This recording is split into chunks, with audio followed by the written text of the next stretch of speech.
Samaritan strikes again. You probably heard about the fellow who rescued a person in distress and then vanished without even leaving his name. Who was that heroic and modest guy? Bystanders asked. It was me. Returning from an ice fishing trip a few years ago, I got caught in a blizzard at the top of a mountain pass. As I crept along through the blinding swirls of snow, a panel truck passed me. I decided to follow it, on the assumption that the driver obviously knew where the road was. Presently, the driver smashed into a road divider, thereby ruining my perfectly good assumption, not to mention his truck. The truck bounced 10 feet into the air and plopped back to the road. This was the kind of emergency for which years of experience had prepared me. I stopped and calmly sized up the situation. This, by the way, is a good approach to emergencies because it allows time for someone else to show up who might be even more of a take-charge guy than you are. But there wasn't another vehicle in sight. Despite an old war wound that causes my knees to buckle during moments of crisis, I crossed the road and peeked in a broken window of the crumpled and steaming vehicle.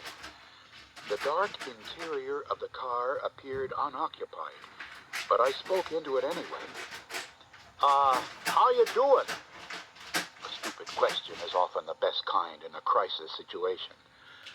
Fine, buddy, a voice croaked. I really like it here in the glove compartment. As my eyes adjusted to the dim light, I ascertained that the victim wasn't actually in the glove compartment, but pretty well compressed under the dashboard. I knew better than to move an accident victim and thereby cause him further injury. Still, I thought I should do something. But what?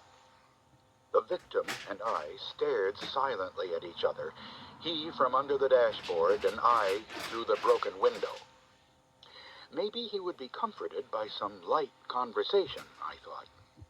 So, some storm we're having, huh? I tried. I really don't feel up to light conversation at the moment. Yeah, right. Okay. Maybe I better have a look under the hood, I said. Great, croaked the victim. Go, look under the hood. The hood was on the other side of the highway. I went over and looked under it. Nothing. Well, I could never tell anything from looking under a hood anyway, but that's what my friends always say. Let's have a look under the hood. It sounds good.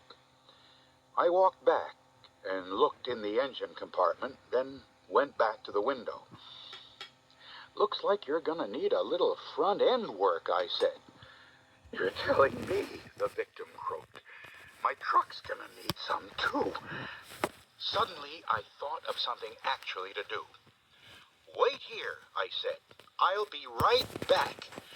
No hurry, he croaked.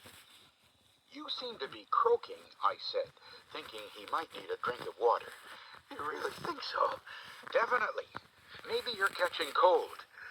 Big deal, he said. I went back to my car and returned with a water bottle and a blanket with which to cover the victim. But I couldn't budge the crumpled door. The only thing to do was to climb in through the window. I'm going to climb in through the window, I told the victim. Don't be nervous. Why? He asked nervously, as if he expected me to rob him. How come you're climbing in through the window? I want to cover you with a blanket so you don't catch cold, I said. Whatever, he said. I brushed away the remaining shards of glass and slithered in through the window. It was so dark and cramped inside that I couldn't see what I was doing.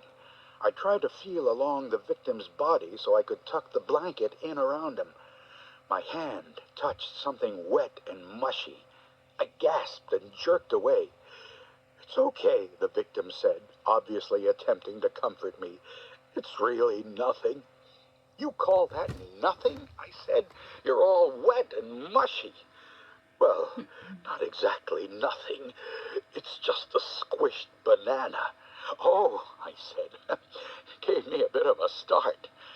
Yeah, me too, when I first noticed it. Actually, I wouldn't feel all that bad if you didn't have your knee in my groin. Oh, sorry, I said.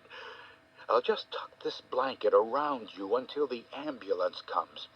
And now I'll pour a little water into your mouth. Oh, that's my ear, you fool. Strange place for an ear. Maybe you could just let me croak in peace. How about that? He made a muffled sound. There, I have got you covered from the tips of your toes to the top of your head. That should keep you nice and cozy until the ambulance comes. Hey, no problem. All at once, cars and trucks were pulling up on all sides of us. Men began shouting at each other with the authoritative voices of people who are even better than I in an emergency. I've got a fire extinguisher and a crowbar. Get a first aid kit and some blankets. Somebody called the cops and an ambulance. Careful with that poor guy. His feet are sticking out the window. Hands grabbed my legs and tugged me through the window.